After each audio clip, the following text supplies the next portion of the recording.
Hello साथियों, नमस्कार। मैं निशांत स्वागत करता हूं आपके अपने प्लेटफॉर्म संभव एजुकेशन क्लासेस पर। साथियों, प्यारे भाइयों बहनों, UP triple S C previous year के प्रश्नों पर हम चर्चा कर रहे हैं और ये प्रश्न जो आज हमने उठाया है, ये प्रश्न यूपी ट्रिपल एस सी के एग्जाम गणना पर्यवेक्षक में पूछा गया है। ठीक है, तो आइए शुरू करते हैं अपने प्रश्नों की श्रृंखला। लेते हैं अपना पहला प्रश्न। पहला प्रश्न क्या, भारत में राष्ट्रीय उपभोक्ता दिवस कब मनाया जाता है? देखिए, अगर हम बात करें राष्ट्रीय उपभोक्ता दिवस की तो एक एक करके ऑप्शन दिया है। ऑप्शन ए 24 दिसंबर, ऑप्शन बी 12 जनवरी, ऑप्शन सी 21 अप्रैल, ऑप्शन डी 15 मार्च। बताइए सर। देखिए, अगर हम बात करें 15 मार्च की तो 15 मार्च को मनाया जाता उपभोक्ता अधिकार दिवस। क्या मनाया जाता भैया? उपभोक्ता अधिकार दिवस। उपभोक्ता अधिकार दिवस मनाया जाता है। 21 अप्रैल की बात करें तो 21 अप्रैल को लोक सेवा दिवस मनाया जाता है। क्या? लोक सेवा दिवस मनाया जाता है। लोक सेवा मतलब जो सिविल सर्विस डे मनाया जाता है, ऐसे आप समझ लीजिए। 12 जनवरी को क्या मनाया जाता है? 12 जनवरी को राष्ट्रीय युवा दिवस मनाया जाता है। क्या मनाया जाता है भैया? राष्ट्रीय युवा दिवस मनाया जाता है। ठीक है, और 24 दिसंबर को राष्ट्रीय उपभोक्ता दिवस मनाया जाता है। राष्ट्रीय उपभोक्ता दिवस अलग विषय है और राष्ट्रीय उपभोक्ता अधिकार दिवस अलग बात है। देखिए, प्रत्येक वर्ष 24 दिसंबर को भारत में एक विशिष्ट विषय के साथ राष्ट्रीय उपभोक्ता दिवस के रूप में मनाया जाता है और इसी दिन 24 दिसंबर 1986 को, क्या 24 दिसंबर 1986 को राष्ट्रपति की सहमति प्राप्त हुई और 20 दिसंबर 2018 को लोकसभा ने अधिनियम में संशोधन के लिए उपभोक्ता संरक्षण अधिनियम 2018 भी पारित किया। ठीक है, इस बिल में सरल सजा का प्रावधान किया गया है। बात क्लियर है? तो ये बेसिकली उपभोक्ता राष्ट्रीय उपभोक्ता दिवस और उपभोक्ता अधिकार दिवस दोनों में थोड़ा सा अंतर होता है। ठीक है, चलिए सर दूसरा प्रश्न लेते हैं। क्या है? भारतीय संविधान का कौन सा अनुच्छेद कानून के समक्ष समानता प्रदान करता है? अनुच्छेद 12, अनुच्छेद 13, अनुच्छेद 14, अनुच्छेद 15। बताओ भैया, एक एक पे चर्चा कर लेते हैं। देखिए, अनुच्छेद 12 क्या करता है? राज्य की परिभाषा। क्या? राज्य की परिभाषा, डिफिनेशन ऑफ स्टेट की बात करता है। ठीक है। अनुच्छेद 13 क्या है? विधि का शासन, विधि की परिभाषा बताता है। विधि की परिभाषा, विधि पूर्व में कब लागू होगी, बाद में कब लागू, इसके विषय में चर्चा होती है। इसमें कई सिद्धांत आते हैं। तो अब अनुच्छेद 14 में क्या है? अनुच्छेद 14 में दो चीजें हैं। एक तो कानून के समक्ष समानता, कानून के समक्ष समानता और कानून का समान संरक्षण, कानून का समान संरक्षण, ये दो चीजें हैं। कानून के समक्ष समानता, ये डाइसी का सिद्धांत था, तो इसको आप रूल ऑफ लॉ इसको बोल सकते हैं। तो ये बेसिकली लिया गया है इंग्लैंड से। ठीक है, और कानून का समान संरक्षण ये लिया गया है यूएसए से। ये भी प्रश्न आपसे पूछा जाता है। तो ये डाइसी सिद्धांत का एक उसमें पार्ट है, तो इसको आप समझ लीजिए। 15 में क्या है? 5 आधार दिए गए हैं जिनके आधार पर आपसे विभेदीकरण नहीं किया जाता। नस्ल, जाति, धर्म, मूल, वंश, लिंग, जन्मस्थान के आधार पर कोई विभेदीकरण नहीं होगा। अनुच्छेद 15 कहता है। पूछा क्या गया हमसे? कानून के समक्ष समानता का अधिकार। तो ये बेसिकली सही हो जाएगा आपका अनुच्छेद 14, ऑप्शन नंबर सी। ठीक है, तीसरा प्रश्न लेते हैं। क्या भैया? मौलिक कर्तव्यों से संबंधित अनुच्छेद 51A को संविधान में किसके द्वारा सम्मानित किया गया, सम्मिलित किया गया? अनुच्छेद 35वां संविधान संशोधन, अनुच्छेद ऑप्शन बी 36वां संविधान संशोधन, ऑप्शन सी है 42वां संविधान संशोधन, ऑप्शन डी है 44वां संविधान संशोधन। देखिए, हम बात करते हैं किसकी।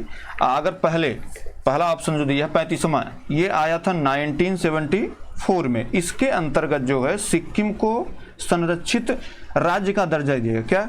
सिक्किम को संरक्षित राज्य का दर्जा, सिक्किम को संरक्षित राज्य का दर्जा। संरक्षित राज्य इन द सेंस क्या होता है भैया? संरक्षित राज्य का मतलब ये होता है कि जैसे आप हमारी, चूंकि सिक्किम विवाद था, ये जुड़ना चाह रहा था, नहीं जुड़ना, इस पे ये था कि जब हम जुड़ेंगे आपके साथ हमारे अधिकारों का हनन तो नहीं होगा। तो इसमें कहा कि हम आपको संरक्षित राज्य के रूप में सम्मिलित कर रहे हैं। आपकी जब इच्छा होगी तो आप जो है हमसे पूर्ण राज्य का दर्जा हम आपको दे देंगे। तो 1974 में ये जुड़े और 1975 में इनको 1 साल का मौका दिया गया और इनके लिए 1975 में 36वां संविधान संशोधन किया गया और सिक्किम को पूर्ण राज्य का दर्जा दिया गया। क्या? सिक्किम को पूर्ण राज्य का दर्जा, सिक्किम को पूर्ण राज्य का दर्जा दिया गया। ठीक है, अब देखिए 42वां संविधान की बात करते हैं। तो 42वां संविधान संशोधन इतना हल्का छोटा मोटा तो है नहीं, इसको मिनी संविधान संशोधन बोलते हैं। इसमें संविधान की प्रस्तावना में समाजवादी, धर्मनिरपेक्ष, एकता, बहुत सारी चीजें इसमें जोड़ी गई, ठीक है। जितने DPSP हैं इनको जोड़ दिया गया। तो बेसिकली इसका राइट आंसर तो आपका ऑप्शन नंबर सी सही हो जाएगा, 42वां संविधान संशोधन, ठीक है। इसमें जो है 51 का जोड़ दिया गया था। लोकसभा में विधानसभा की अवधि को 5 वर्ष से 6 वर्ष कर दिया गया था, ये भी पूछा जाता है आपसे। इसके द्वारा ही वन संपदा, शिक्षा, जनसंख्या नियंत्रण आदि विषयों को राज्य सूची, समवर्ती सूची में जो है ट्रांसफर कर दिया गया था। और इसके द्वारा ही निर्धारित किया गया राष्ट्रपति जो है मंत्रिपरिषद और उसके प्रमुख प्रधानमंत्री की सलाह के अनुसार कार्य करेगा।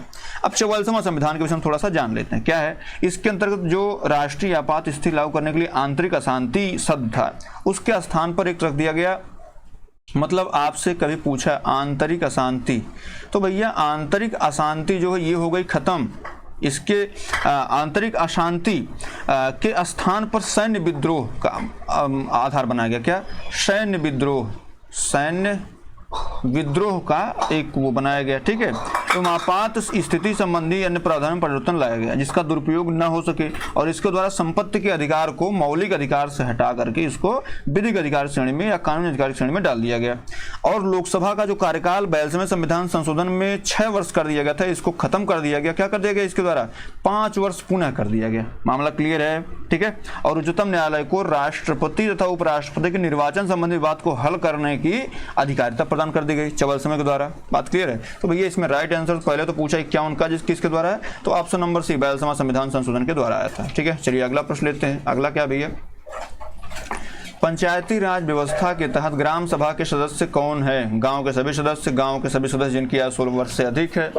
उसका आता है पंचायत क्षेत्र में मतदाता के रूप में पंजीकृत सभी वयस्क सदस्य। ऑप्शन डी आता है पंचायत क्षेत्र के महिलाओं को छोड़कर गांव के सभी सदस्य। देखो भैया अब ऐसा तो नहीं पंचायत में महिलाओं को छोड़ दिया जाएगा भाई, 33% इनको जो है आरक्षण दे दिया, सीटों का आरक्षण है तो इनको तो छोड़ेंगे नहीं, ये तो गलत होगा। गांव के सभी सदस्य, ये भी गलत हो जाएगा। जितने आए इधर उधर से रहने सबको तो कर नहीं सकते, ये भी गलत हो जाएगा। इसमें ऑप्शन नंबर सी सही होगा। पंचायत क्षेत्र में मतदाता के रूप में जो भी वयस्क लोग होंगे वो गाँव के सदस्य माने जाएंगे। ये देखिए इसको क्लैरिफाई कौन करता है? इसको क्लैरिफाई करता है अनुच्छेद 243 का बी जो है, 243 का बी पार्ट, ये जो है ये कहता है कि ग्राम सभा के सदस्य वे सदस्य हैं जिनकी उम्र 18 वर्ष से अधिक है और ग्राम स्तर पर पंचायत के लिए मतदाता सूची में पंजीकृत हैं। बात क्लियर भैया? तो इसका राइट आंसर सी हो जाएगा। चलिए आगे बढ़ते हैं। 5वां नंबर क्या भैया?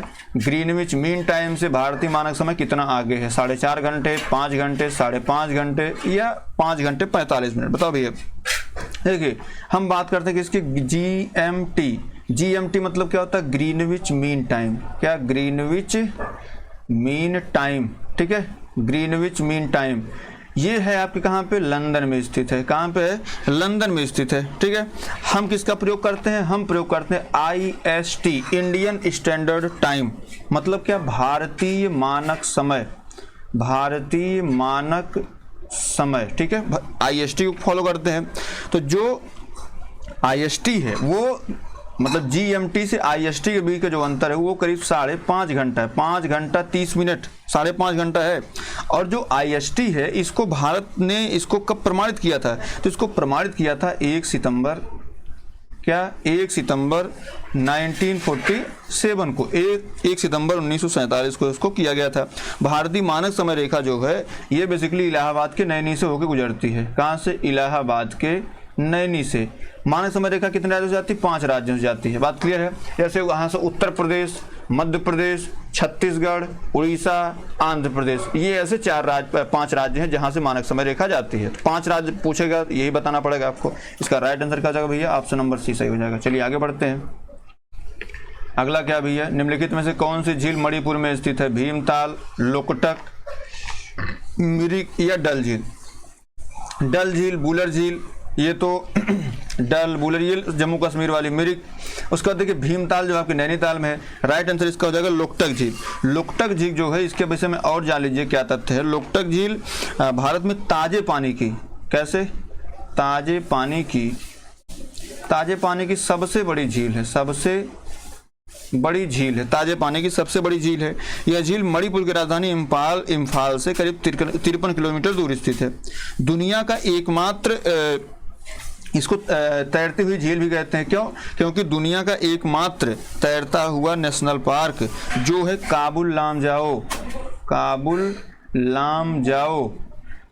काबुल लामजाओ नेशनल पार्क, ये भी आपके लोकटक झील में स्थित है। ठीक है, ये जो है एक कह सकते हैं कि विश्व का एकमात्र तैरता हुआ नेशनल पार्क है। ठीक है, अब मणिपुर थोड़ा इसलिए इंपॉर्टेंट हो जाता है, थोड़ा सा इसके यहाँ के विषय से आपको पीटी देना है। तो यहाँ के मुख्यमंत्री कौन है, यहाँ के राज्यपाल कौन है, यहाँ विधानसभा सीट कितनी है, यहाँ कौन सी जनजात पाई जाती है ना।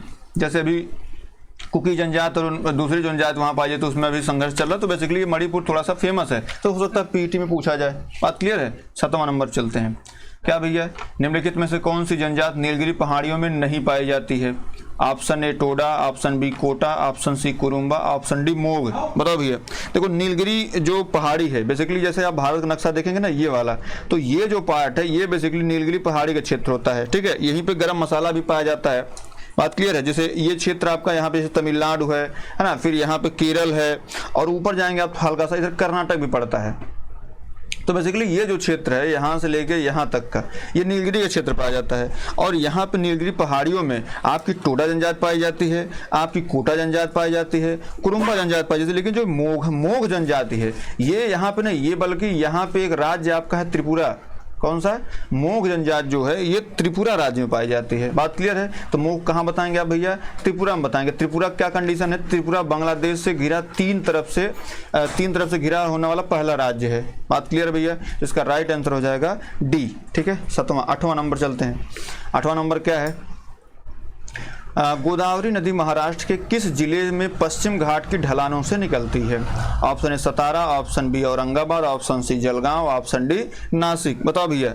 गोदावरी नदी के विषय में चर्चा कर लेते हैं। तो गोदावरी नदी जो है ये गोदावरी नदी के विषय में अगर बात करें तो यह भारत की दूसरी सबसे लंबी नदी है।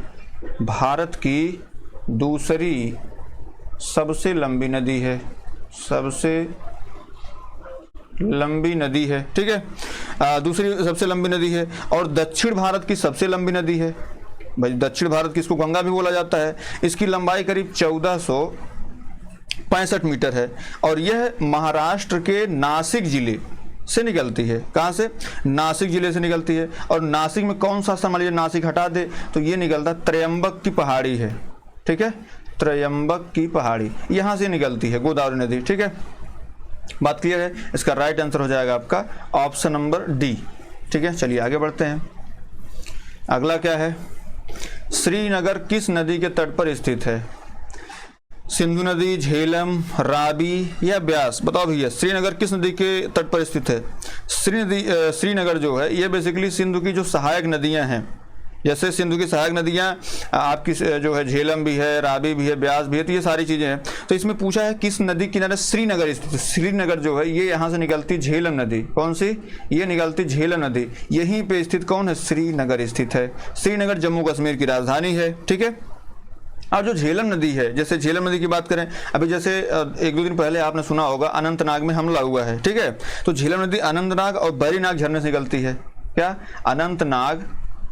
अनंतनाग और बैरीनाग के झरने से निकलती है। अनंतनाग अभी फेमस था, अभी हाल ही में जो है कैप्टन के ऊपर और वहाँ के डीएसपी के ऊपर हमला हुआ है, तो बेसिकली इसको थोड़ा सा जान लीजिए। और यहाँ से बैरीनाग झील निकलती है, श्रीनगर से गुजरने के बाद जो है ये बूलर झील में मिल जाती है। ठीक है, तो इसमें राइट आंसर आपका हो जाएगा, इसका राइट आंसर जो हो जाएगा वो हो जाएगा आपका झेलम नदी। ऑप्शन नंबर बी सही है। ठीक है, चलिए आगे बढ़ते हैं। 10वां नंबर, मैक्सिको की खाड़ी किसके द्वारा अटलांटिक महासागर से जुड़ी हुई है? फ्लोरिडा जल संधि, वास्पोरस जल संधि, डोवर जल संधि, मोजाम्बिक जल संधि। बताओ भैया किसके द्वारा होती है? देखिए, अगर हम बात करें किसकी, अगर हम बात करें मोजाम्बिक जल संधि की, तो मोजाम्बिक जल संधि जो है ये हिंद महासागर और जैसे ये कह सकते हैं कि मोजाम्बिक और मेडागास्कर, क्या? मोजाम्बिक से मेडागास्कर को जोड़ती है। ठीक है, बात करते हैं इसकी डोवर जल संधि की, तो डोवर जल संधि जो है इसको बुलेट ट्रेन यहां से गुजरती, ये उत्तरी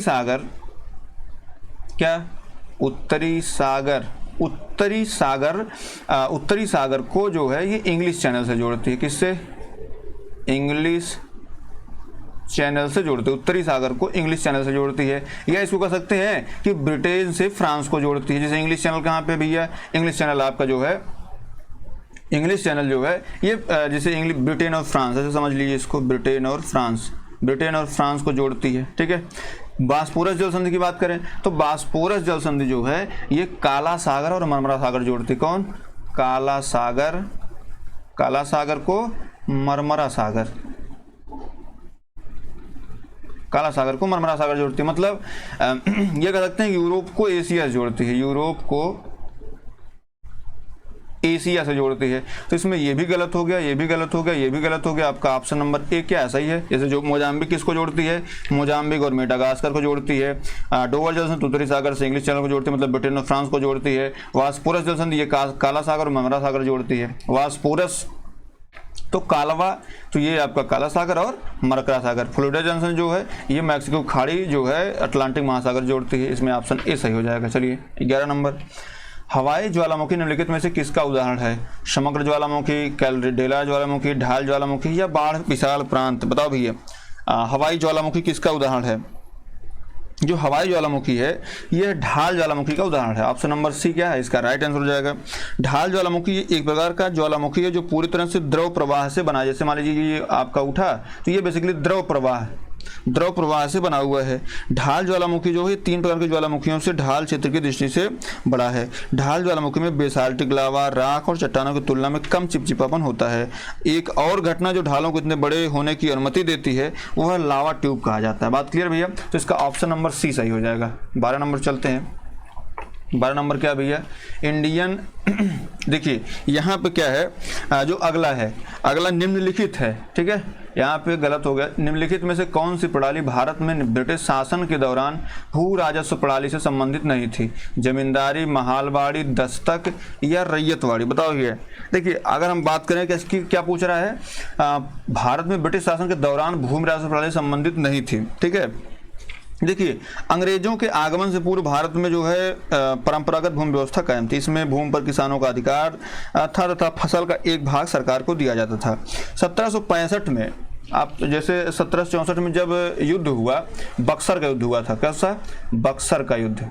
ये माना जाता है कि अंग्रेजों का आधिपत्य भारत पर इसी युद्ध से हो गया था। तो 1765 में, जैसे आपको पता 1765 में क्लाइव जो है द्वैध शासन प्रणाली लागू कर दिया था बंगाल, बिहार, उड़ीसा में। क्यों किया? क्योंकि 1765 में जब इलाहाबाद की पहली संधि हुई, इलाहाबाद की पहली संधि जो है शाह आलम द्वितीय से हुई थी, तो उससे जो है बंगाल, बिहार और उड़ीसा को उसने जो है जो क्लाइव था उसने दीवानी प्राप्त कर ली। तो बेसिकली हालांकि ये खत्म हुआ 1700 जो द्वैध शासन था वो खत्म हुआ आपका 1772-73 में। वारेन हेस्टिंग्स इसको खत्म कर दिया था क्योंकि इसमें दलाली ज़्यादा बढ़ गई थी और भ्रष्टाचार बढ़ गया था, इसलिए। यद्यपि 1771 ईस्वी में ईस्ट इंडिया कंपनी ने भारत में प्रचलित पुरानी भू राजस्व प्रणाली को जारी रखा, परंतु इसने भू राजस्व की दरों में वृद्धि कर दी। मुख्य रूप से अंग्रेजों ने भारत में 3 प्रकार की भू पद्धति को लागू किया था। एक कौन थी? पहली थी जमींदारी। कौन थी? एक तो जमींदारी पद्धति थी, ठीक है। इसको लागू किया गया 1793 में। मतलब इसी को कह सकते हैं आपके अस्थायी बंदोबस्त, ठीक है। उसके बाद एक थी रैयतवाड़ी। क्या था? एक थी रैयतवाड़ी। रैयतवाड़ी कब लागू किया गया? 1820 वाले में, ठीक है। और एक थी महालवाड़ी। ठीक है। महालवाड़ी में क्या था? 1822 में इसको लागू किया गया। बेसिकली आप ऐसे समझ लीजिए, महालवाड़ी जो था ये टेंडर बेसिस पे था कि भैया आप हमको जो है ये टेंडर हम दे दे रहे हैं आपको, मान लीजिए 2 साल 3 साल के लिए। ये सारे के सारे जो है मामला फेल ही हुआ था। तो इसमें पूछा क्या है? इसमें पूछा है कि कौन सी संबंधित नहीं थी। तो जमींदारी भी लागू हुई थी, महालवाड़ी भी लागू हुई थी, रैयतवाड़ी भी लागू हुई थी। इसमें अगर कुछ नहीं हुआ था तो ये थी दस्तक ऐसी कोई योजना नहीं थी। ऑप्शन सी सही हो जाएगा इसका, ठीक है। चलिए 13 नंबर चलते हैं भैया। क्या है? निम्नलिखित में से कौन सा दूसरा प्रांत था जिसने सहायक संधि स्वीकार की थी? अवध, मैसूर, पुणे या तंजौर? देखिए हम किसकी बात कर रहे हैं? सहायक संधि। सहायक संधि के लिए जाना कौन जाता है? वेले जली जाना जाता है, ठीक है। वेले जली सहायक संधि का बेसिकली आप ऐसे समझिए कि राज्य का जो संप्रभुता होती है वो आपके हाथ में नहीं रह जाती है, वो दे देते हैं आप जिससे आप समझौता करते हैं, ठीक है। तो लॉर्ड वेले जली जो था वो बेसिकली सहायक संधि के माध्यम से इसको स्वीकार। हालांकि अगर आपसे ये पूछे कि सहायक संधि का जनक कौन है, तो ऐसा नहीं कि वेलेजली जनक है। सहायक संधि इससे पहले जो है डुप्ले ने प्रयोग किया, सबसे पहले डुप्ले ने ही प्रयोग किया था भारत में, पहला यूरोपीय जो था वो डुप्ले ही था। लेकिन अब वेलेजली से पहले जो है अंग्रेजी गवर्नर कौन था, तो आप क्लाइव को समझ सकते हैं। क्लाइव का ऐसे हुआ कि जब 1764 में बक्सर के युद्ध हुआ था, तो 1765 में जो है अवध को पहली दफा जो है वहां पे सहायक संधि अवध ने स्वीकार करी थी। पूछा जाता है आपसे एग्जाम में कि सबसे पहले जो है सहायक संधि स्वीकार करने वाला राज्य कौन सा था, तो जैसे यहाँ पे अगर ये कह दे कि साहब वेलेजली वाला है ना, जैसे यहाँ पे दिया है ऑप्शन ए अवध दिया है आपको, ऑप्शन बी मैसूर दिया, ऑप्शन सी पुणे दिया, ऑप्शन डी तंजौर दिया है। तो इसमें देखिए राइट आंसर तो आपका जैसे पहला जो है हैदराबाद था, दूसरा मैसूर था, लेकिन कह रहा निम्नलिखित में दूसरा प्रांत पूछा है, तो दूसरा प्रांत ऐसे आप समझ लीजिए ये वेलेजली के विषय में पूछ रहा है। अगर ये पूछता कि पहला कौन था और ऑप्शन में अवध होता, तो आप विश्वास मानिए अवध आप मार दीजिएगा, क्योंकि सबसे पहले सहायक संधि को स्वीकार करने वाला राज्य आपका अवध था। और सहायक संधि स्वीकार अवध को करवाया किसने था, वो करवाया था क्लाइव ने। किस माध्यम से, जो दूसरी इलाहाबाद की संधि थी 16 अगस्त 1765 को, उसके माध्यम से क्लाइव ने जो है अवध में सहायक संधि जो है लागू करवाई थी। ठीक है, लेकिन ये पूछा क्या है दूसरा प्रांत। दूसरा प्रांत भैया पहला प्रांत तो आपका हैदराबाद का निजाम था 1798 में, और दूसरा आपका था मैसूर। मैसूर ने कब की थी, आपका 1799 में। ठीक है, 1799 में मैसूर ने सहायक संधि को स्वीकार किया था। ठीक है, हालांकि 1801 में पुणे जो है जब अवध जो है आगे बढ़ा, तो 1801 में पुणे जो है वेलेजली ने अवध को जो है नवाब, अवध के जो नवाब थे उस वक्त वाजिद अली शाह शायद थे, तो उनसे जो है संधि पर हस्ताक्षर करने के लिए बाध्य किया था। और सहायक संधि किसी भी राज्य की संप्रभुता को छीनने वाला एक दस्तावेज था, जिसमें जैसे अंतिम मराठा जो थे आपका जो है होलकर ने भी इस संधि को स्वीकार किया था। बेसिकली ये सहायक संधि जब हिस्ट्री पढ़ेंगे आप, उसमें बहुत सारी इसके विषय में बातें बताई गई हैं। मतलब आप इसको थोड़ा सा सहायक संधि से 7 प्रश्न यूपी SSC PET में आए हुए, तो इसमें राइट आंसर आपका बी हो जाएगा, मतलब सही उत्तर आपका बी हो जाएगा। ठीक है, चलिए सर आगे बढ़ते हैं। 14 नंबर क्या भैया, मेरठ छावनी में 1857 के सैनिक विद्रोह की शुरुआत कब हुई थी? ऑप्शन ए 29 मार्च 1857, ऑप्शन बी 8 अप्रैल 1857, ऑप्शन सी 8 मई 1857, ऑप्शन डी 10 मई 1857। देखिए एक कहानी सुनाते हैं आपको। देखिए हुआ ये था कि जैसे जो अंग्रेजी सत्ता थी उसका ये विचार था कि अगर जैसे आप देखेंगे कि आगे चल करके, हालांकि महिलाओं को वोट देने का अधिकार या महिलाओं को सारी चीजें करने का अधिकार वो दिए थे, लेकिन यहाँ पे सैनिक विद्रोह की बात है। बेसिकली सैनिक विद्रोह जो हुआ था वो था गाय की चर्बी, गाय की चर्बी लगे कारतूस, इसका बेसिक कारण था। मूल कारण जो था गाय या सुअर की चर्बी लगा जो कारतूस था, उसका बेसिक कारण यही था। ठीक है, ये घटना 29 मार्च 1857 की है।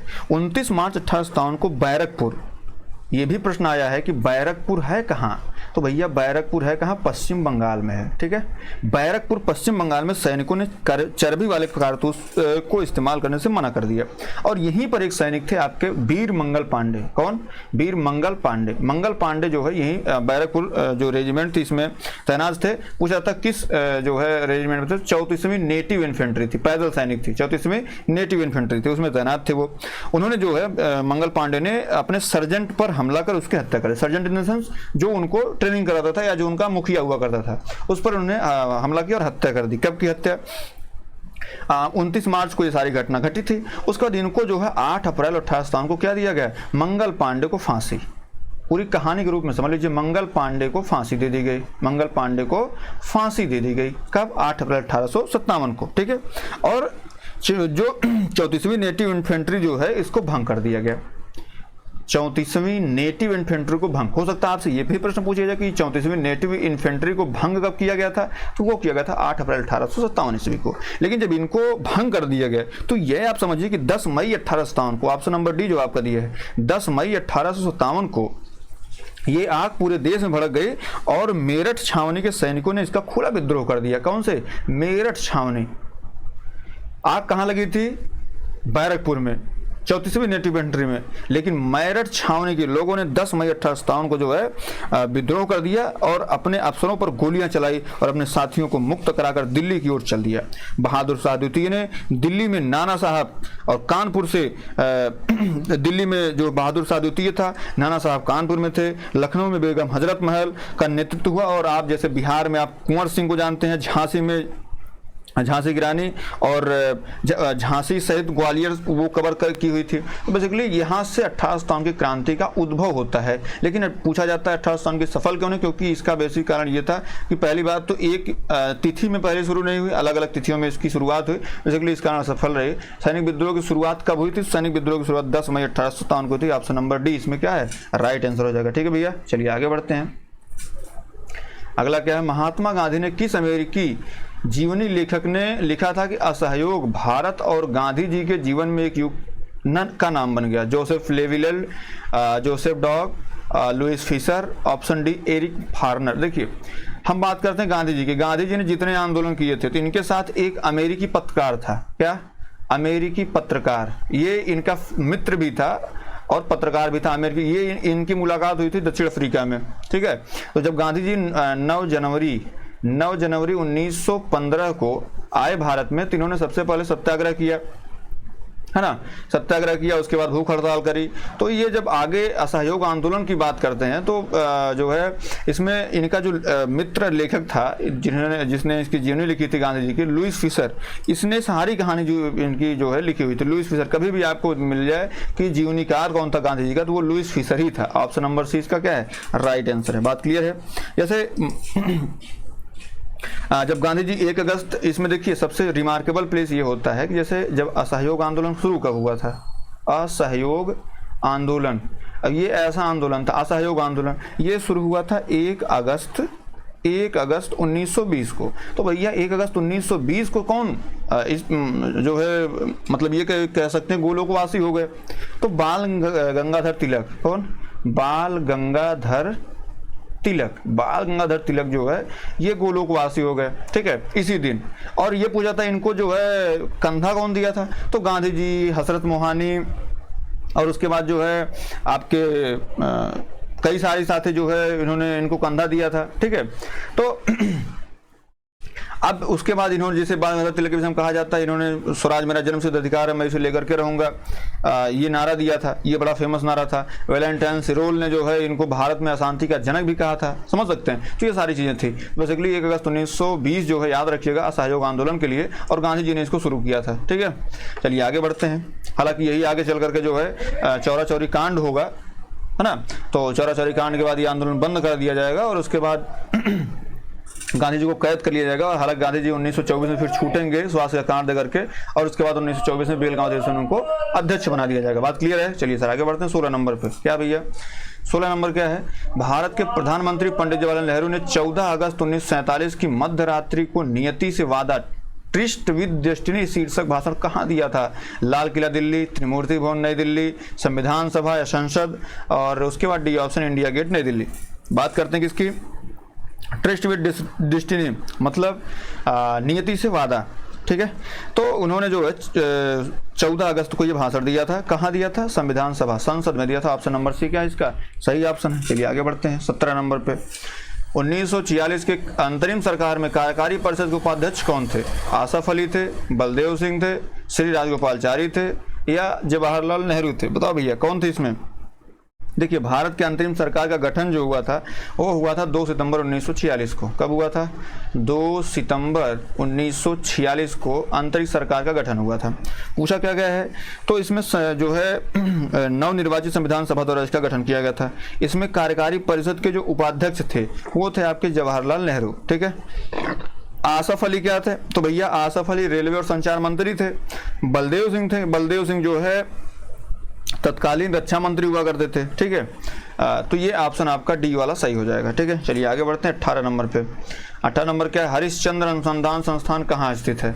हरिश्चंद्र अनुसंधान संस्थान जो है ये गणित और सैद्धांतिक भौतिक विधि के शोध में समर्पित प्रमुख संस्थान है। ठीक है, और यह जो है कहाँ स्थित है? तो प्रतापगढ़ में है, प्रयागराज में है, वाराणसी में है, या अम्बेडकर नगर में है? ठीक है, बताओ भैया कहाँ पे है?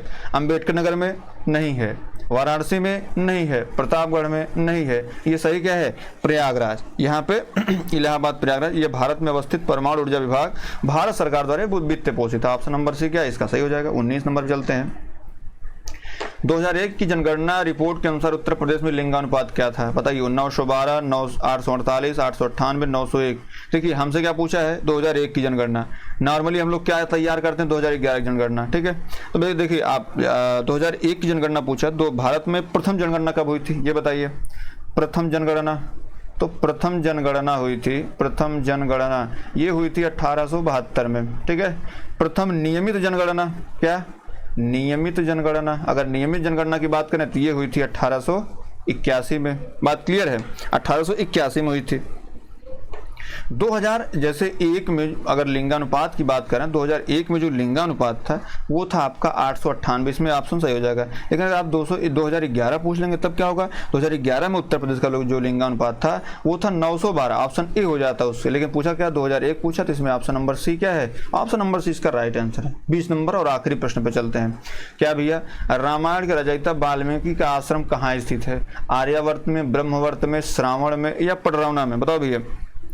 देखिए बात करते हैं रामायण के रचयिता आदि कवि वाल्मीकि का जो आश्रम है वो चित्रकूट के बांदा जिला में स्थित है। ऐसे आप समझ लीजिए पहले, कहाँ पे, चित्रकूट।